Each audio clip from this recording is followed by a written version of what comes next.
तो फाइनली बच्चों कक्षा 10 विज्ञान का जो चैप्टर नंबर 8 है आपके जीव जनन कैसे करते हैं, तो इसका जो पार्ट नंबर 1 है वो आपके ऑलरेडी तैयार हो चुका है। और आज के इस वीडियो में मैं आपको कक्षा 10 विज्ञान और कक्षा 10 विज्ञान में जो चैप्टर नंबर 8 है हमारा जीव जनन कैसे करते हैं, तो इसका पार्ट नंबर 1 है वो मैं आपको अच्छे से समझाने वाला हूं। और साथ साथ में ये नोट्स हैं, आप अपनी नोटबुक में भी लिख सकते हैं या इन नोट्स को आप परचेज भी कर सकते हैं। आप परचेज आपको कैसे करना है, तो सब कुछ जो डिटेल्स हैं वो मैंने डिस्क्रिप्शन में डाल रखी है, तो वहाँ जाकर आप इन नोट्स को अच्छे से परचेज कर सकते हैं। और बाकी के जो साइंस के जो बाकी के चैप्टर हैं उन चैप्टर को भी मैंने अच्छे से करवा रखा है, तो उनका लिंक भी मैं आपको डिस्क्रिप्शन में दे दूंगा, तो वहां जाकर आप उन चैप्टर को भी अच्छे से पढ़ सकते हैं। तो देख सकते हैं आपके जीव जनन कैसे करते हैं। तो इसमें सबसे पहले है आपके जनन, यानी जनन है वो क्या होता है। तो जनन के बारे में आपको जानना बहुत ही जरूरी है कि किसी जीवधारी द्वारा अपने जैसे प्रतिरूप या संतान का उत्पन्न करना क्या कहलाता है, जनन कहलाता है। यानी कोई भी जीवधारी है, किसी भी जीवधारी है, उसके द्वारा अपने जैसे प्रतिरूप यानी अपने जैसा आकार या अपने जैसे संतान का उत्पन्न करना क्या कहलाता है, जनन कहलाता है। और जनन है वो मुख्यतः 2 प्रकार का होता है। यानी जनन है उसके कितने प्रकार होते हैं, 2 प्रकार होते हैं, जिसमें पहला प्रकार है जो फर्स्ट टाइप है वह है आपके अलैंगिक जनन और सेकंड है आपके लैंगिक जनन। तो देखिए जनन में आपको केवल इतना ध्यान रखना है, जनन की परिभाषा आपको याद रखनी है, एग्जाम में आपके आ सकती है। और जनन है वो मुख्यतः कितने प्रकार का होता है वो भी आपको ध्यान रखना है। तो जनन है वो मुख्यतः आपके 2 प्रकार का होता है, एक आपके अलैंगिक जनन होता है और सेकंड है आपके लैंगिक जनन। उसके बाद में हम बात करें डीएनए की, तो देखिए डीएनए से भी आपके एक शॉर्ट टाइप क्वेश्चंस हैं, जो 1 लीनियर क्वेश्चन है वो आपके आ सकता है एग्जाम में। तो डीएनए के बारे में भी जानना आपके लिए बहुत ही ज़रूरी है। तो डीएनए का पूरा नाम आपको अच्छे से याद रखना है कि फर्स्ट जो क्वेश्चन है वो आपके ये पूछा जा सकता है कि डीएनए का पूरा नाम लिखिए। तो डीएनए का पूरा नाम क्या है आपके, डिऑक्सी राइबोज न्यूक्लिक अम्ल, यानी डिऑक्सी राइबोज न्यूक्लिक अम्ल। और एक होता है आपके आरएनए राइबोज न्यूक्लिक अम्ल। ओके, तो इन दोनों के नाम है वो आपको अच्छे से ध्यान रखने हैं। और डीएनए के अणुओं में जो डीएनए के अणु होते हैं उनमें आनुवंशिक गुणों का संदेश होता है और जो जनक से संतति पीढ़ी में जाता है, जो जनक से संतति पीढ़ी में जाता है। और डीएनए की प्रतिकृति का बनना, डीएनए की प्रतिकृति का बनना जनन की मूल घटना है। यह आपको अवश्य ध्यान रखना है कि डीएनए का पूरा नाम क्या है, डिऑक्सी राइबोज न्यूक्लिक अम्ल है। और डीएनए के जो अणु हैं उन अणुओं में जो आनुवंशिक गुण हैं उनका संदेश होता है जो जनक से संतति पीढ़ी में जाता है। और डीएनए की प्रतिकृति बनना जनन की मूल घटना मानी जाती है। अब यहाँ पर देखिए एक सबसे इम्पोर्टेंट क्वेश्चन है जो आपको अच्छे से तैयार करना है। यहाँ पर क्वेश्चन नंबर 1 मैंने लिखा है कि डीएनए की प्रतिकृति बनाना जनन के लिए आवश्यक क्यों है, यानी डीएनए की जो प्रतिकृति है वो बनाना जनन के लिए आवश्यक क्यों माना जाता है। तो इसका जो सही उत्तर है वो आपको क्या लिखना है कि डीएनए में आनुवंशिक सूचनाएं निहित होती हैं, कि जो डीएनए होता है उसमें आनुवंशिक सूचनाएं निहित होती हैं। और डीएनए गुणसूत्रों के रूप में, जो डीएनए है वो गुणसूत्रों के रूप में एक पीढ़ी से दूसरी पीढ़ी में जाते हैं। अतः डीएनए द्वारा अपने जैसे ही प्रतिरूप बनाने की जो क्षमता होती है, जो कैपेसिटी होती है, ऐसा डीएनए के प्रतिकृतिकरण द्वारा होता है। और इसके द्वारा पीढ़ी दर पीढ़ी डीएनए की मात्रा है वो संतुलित बनी रहती है। कि डीएनए की जो प्रतिकृति बनाना जनन के लिए आवश्यक क्यों माना जाता है। तो डीएनए में आनुवंशिक सूचनाएं निहित होती हैं और डीएनए है वो गुणसूत्रों के रूप में एक पीढ़ी से दूसरी पीढ़ी में जाते हैं। और डीएनए द्वारा अपने जैसे ही प्रतिरूप बनाने की क्या होती है, क्षमता होती है। और ऐसा डीएनए के प्रतिकृतिकरण के द्वारा होता है और इसके द्वारा पीढ़ी दर पीढ़ी डीएनए की जो मात्रा है वो संतुलित बनी रहती है। ये आपको इसमें लिखना है। उसके बाद में है आपकी विभिन्नता का महत्व, यानी जनन है उसमें विभिन्नता का महत्व क्या होता है।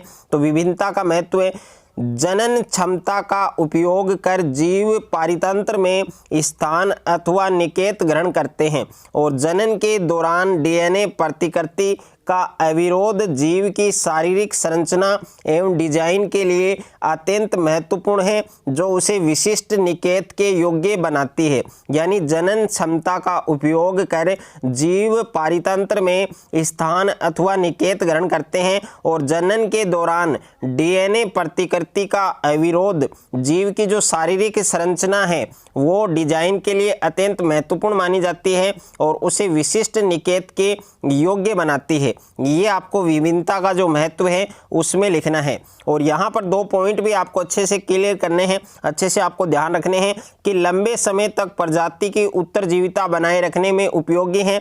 और सेकंड है आपके कि जैव विकास का आधार। तो यहाँ पर जैव विकास का आधार ये कंप्लीट आपको अच्छे से पढ़ना है। अब देखिए नेक्स्ट जो पॉइंट है आपके, नेक्स्ट जो हेडिंग है आपके कि एकल जीवों में जनन की विधि। जो एकल जीव हैं उनमें जनन की विधियां कौन कौन सी होती हैं। तो विभिन्न जीवों में जनन की विधि उनके शारीरिक अभिकल्प पर निर्भर करती है। तो इसमें सबसे पहले है आपके अलैंगिक जनन। यानी अलैंगिक जनन की परिभाषा आपको याद रखनी है। तो अलैंगिक जनन क्या होता है कि इस प्रकार के जनन में केवल एक ही जीव संतान उत्पन्न कर सकता है, कि इस प्रकार का जनन जिसमें केवल एक ही जीव संतान उत्पन्न कर सकता है। और इस प्रकार के जनन एक कोशिकीय जीवों जैसे कुछ प्राणी हैं या कुछ पादप हैं उनमें पाया जाता है कि इस प्रकार का जनन, इस प्रकार के जनन में केवल एक ही जीव संतान उत्पन्न कर सकता है, संतति उत्पन्न कर सकता है। और इस प्रकार के जनन एक कोशिकीय जीवों या कुछ प्राणी या कुछ पादप हैं उनमें पाया जाता है। उसके बाद में है अलैंगिक जनन है, उसकी मुख्य जो विधियां हैं, जो मेथड हैं वो कौन कौन सी हैं। तो अलैंगिक जनन की अनेक विधियां होती हैं, जैसे द्विखंडन और बहुविखंडन और बीजाणु जनन, मुकुलन, कायिक प्रवर्धन और पुनरुद्ध भवन। तो ये सब विधियां आपको अच्छे से ध्यान रखनी है। यानी ये अलैंगिक जनन की मुख्य विधियां हैं, द्विखंडन है, बहुविखंडन है और बीजाणु जनन है और मुकुलन है और कायिक प्रवर्धन है और एक है आपके पुनरुद्ध भवन। तो इन सभी विधियों के जो नाम है वो भी आपको अच्छे से ध्यान रखने हैं। तो सबसे पहले है आपके विखंडन। यानी विखंडन क्या होता है। तो अलैंगिक जनन की वह विधि जिसमें एक जीव टुकड़ों में टूटकर नए जीवों का निर्माण करता है। विखंडन का मतलब क्या होता है, टूटना।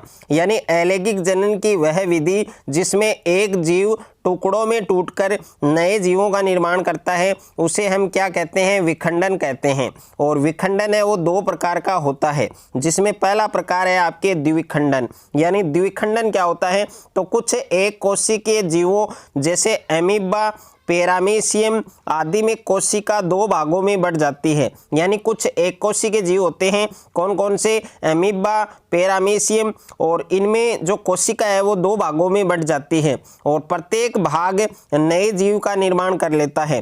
तो 2 भागों में बढ़ जाती है और बंटने के बाद जिसमें प्रत्येक भाग है वो एक नए जीव का निर्माण कर लेता है और इस प्रक्रिया को हम क्या कहते हैं, द्विखंडन कहते हैं।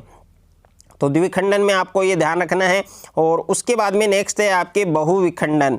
यानी बहुविखंडन का क्या अर्थ है, तो बहुविखंडन से आप क्या समझते हैं, तो कुछ एक कोशिकीय जीवों जैसे एमीबा, प्लाज्मोडियम और मलेरिया या परजीवी आदि में अत्यधिक ताप तथा शीत से बचने के लिए यह अपने चारों ओर पुट्टी बना लेते हैं और इसका केंद्रक तथा कोशाद्रव्य अनेक बार विभाजन करके अनेक पुत्री कोशिकाएं बना लेता है और अनुकूल परिस्थितियां आने पर पुट्टी की जो भित्ति है वो फट जाती है और नन्हे जीव बाहर निकल आते हैं। यह आपको बहुविखंडन में ध्यान रखना है कि कुछ एक कोशिकीय जीव होते हैं जैसे एमीबा, प्लाज्मोडियम, मलेरिया, परजीवी आदि में अत्यधिक ताप तथा शीत से बचने के लिए यह अपने चारों ओर पुट्टी बना लेते हैं और इसका जो केंद्रक है और जो कोशाद्रव्य है वो अनेक बार विभाजन करके अनेक पुत्री कोशिकाएं बना लेता है और अनुकूल परिस्थितियां आने पर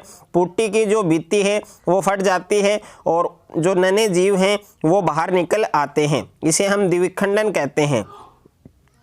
उसके बाद में जो नेक्स्ट मेथड है आपकी, नेक्स्ट विधि है पुनरुद्ध भवन तथा पुनर्जनन। तो पुनरुद्ध भवन या पुनर्जनन क्या होता है, तो हाइड्रा तथा प्लेनेरिया जैसे सरल प्राणी को यदि कई टुकड़ों में काट दिया जाए तो प्रत्येक टुकड़ा विकसित होकर पूर्ण जीव का निर्माण कर देता है और यह पुनरुद्भवन या पुनर्जनन कहलाता है। यानी हाइड्रा तथा प्लेनेरिया जैसे सरल प्राणी हैं, उनमें यदि टुकड़ों में काट दिया जाए, यदि उनको टुकड़ों में विभाजित कर दिया जाए तो प्रत्येक टुकड़ा विकसित होकर पूर्ण नए जीव का निर्माण कर लेता है और यह इस प्रक्रिया को हम क्या कहते हैं, पुनरुद्भवन या पुनर्जनन कहते हैं। और उसके बाद में है आपके मुकुलन। तो मुकुलन भी काफ़ी इंपॉर्टेंट है और मुकुलन जो विधि है अलैंगिक जनन की जो प्रमुख विधि मानी जाती है मुकुलन, और इससे एक क्वेश्चन है वो आपके बोर्ड एग्जाम में 100% पूछा जाता है। तो कुछ जीव जैसे ईस्ट, हाइड्रा आदि के शरीर से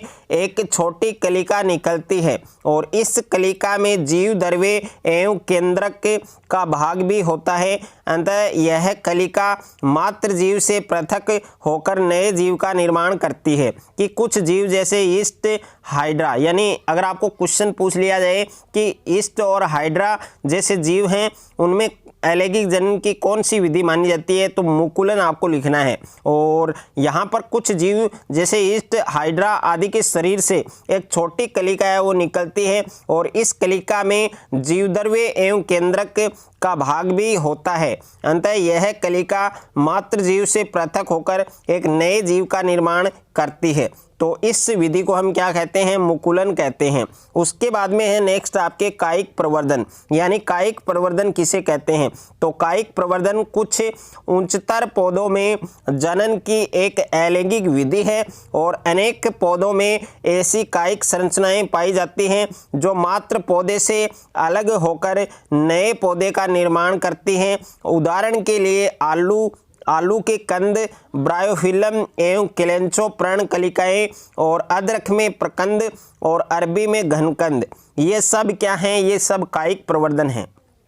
कि कायिक प्रवर्धन है वो कुछ उच्चतर पौधों में जनन की एक अलैंगिक विधि है और अनेक पौधों में ऐसी कायिक संरचनाएं पाई जाती हैं जो मात्र पौधों से अलग होकर एक नए पौधे का निर्माण करती हैं। उदाहरण के लिए हम बात करें आलू के कंद और ब्रायोफिलम एवं केलेंचो पर्णकलिकाएं और अदरक में प्रकंद और अरबी में घनकंद, ये सब आपके कायिक प्रवर्धन हैं। तो ये भी आपको कंप्लीट तैयार करना है। उसके बाद में है आपके बीजाणु जनन। ये आपके लास्ट विधि है अलैंगिक जनन की। तो बीजाणु जनन क्या होता है कि अधिकांश कवकों और जीवाणुओं में अलैंगिक जनन की सबसे सामान्य विधि क्या है, बीजाणु निर्माण है या बीजाणु जनन भी आप कह सकते हैं। कुछ एक कोशिकीय जीव जैसे अमीबा आदि में कभी कभी केंद्रक कला कई स्थानों पर टूट जाती है। कि कभी कभी जो एक कोशिकीय जीव हैं जैसे अमीबा, पैरामीशियम, प्लाज्मोडियम और इन सब में कभी कभी केंद्रक कला है वो कई स्थानों पर टूट जाती है और इसके केंद्रक में स्थित क्रोमेटिन कण टूटकर अपने चारों ओर जीवद्रव्य एकत्र करके इकट्ठा करके क्या बनाते हैं, जीवाणु बनाते हैं। और अनुकूल परिस्थितियों में आवरण के फटने पर बीजाणु बाहर निकल आते हैं तथा अंकुरण करके नया जीव बनाते हैं। और अनेक पौधों जैसे शैवाल, कवक, लाइकेन आदि में बीजाणुओं का निर्माण अनुकूल तथा प्रतिकूल दोनों ही मौसमों में होता है।